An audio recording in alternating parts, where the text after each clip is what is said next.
नमस्कार बच्चों, कैसे हो आप। आज हम साक्षर बनेंगे आपकी ही कविता साक्षरता का अभियान चलाकर। कैसे बनोगे आप साक्षर? तो सबसे पहले आपको साक्षर का अर्थ पता होना चाहिए। साक्षर का अर्थ है पढ़ा लिखा होना। कुछ शब्द, कुछ वर्ण जिनसे हम कुछ अर्थ ले सकें, जैसे क ख अ द व, एक दो ए बी, कुछ भी जिनको हम जोड़कर कुछ ज्ञान हासिल कर सके, अर्थ समझ सके। तो हम कविता साक्षरता अभियान पढ़ेंगे और व्याख्या करेंगे। लेकिन व्याख्या करने से पहले हमें एक प्रसंग लिखना होता है। तो पहले आप समझो कि प्रसंग कैसे लिखेंगे। प्रस्तुत पंक्तियाँ हमारी हिंदी की पाठ्य पुस्तक आओ हिंदी सीखें 7 में कवि डॉक्टर कमलेश बंसल जी द्वारा रचित कविता साक्षरता अभियान से लिया गया है। अगर हम पंक्तियों की बात करें तो ली गई हैं, पद्यांशों को तो लिया गया है। इस कविता में कवित्री ने साक्षरता के महत्व पर प्रकाश डाला है। दूर कहीं जंगल से तिनका चिड़िया बीन बीन कर लाती, जोड़ जोड़ इन तिनकों को लघु अपना वह नीड़ रचाती।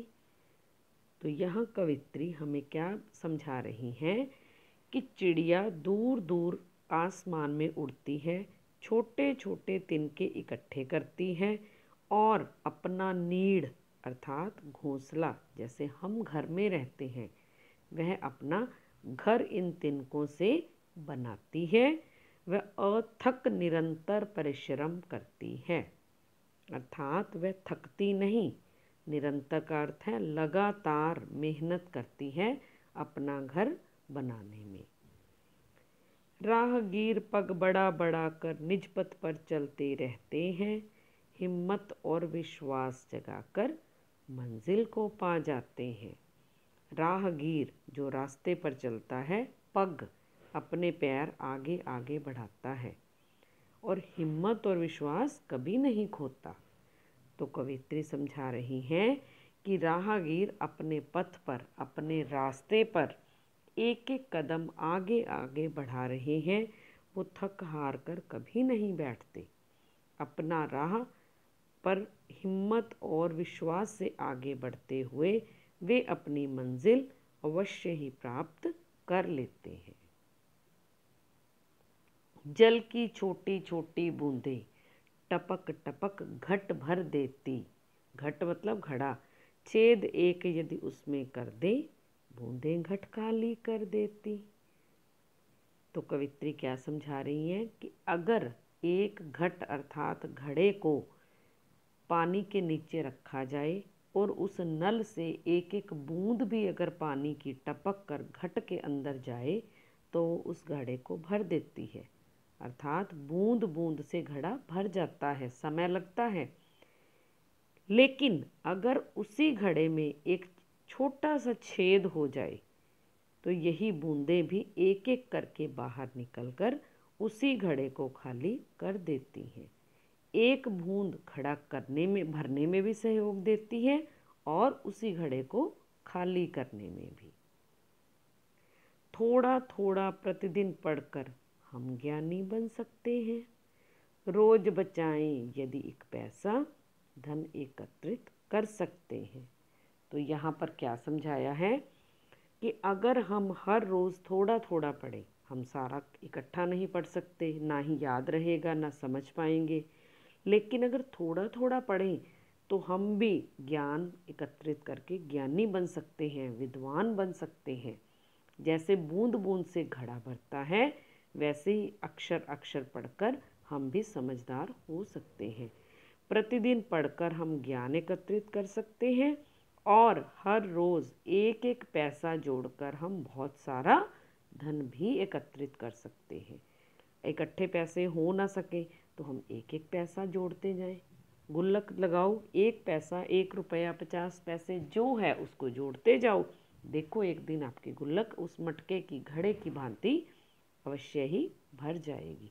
हमें थोड़े से शुरू करके सब कुछ इकट्ठा करना है, चाहे ज्ञान हो या पैसा।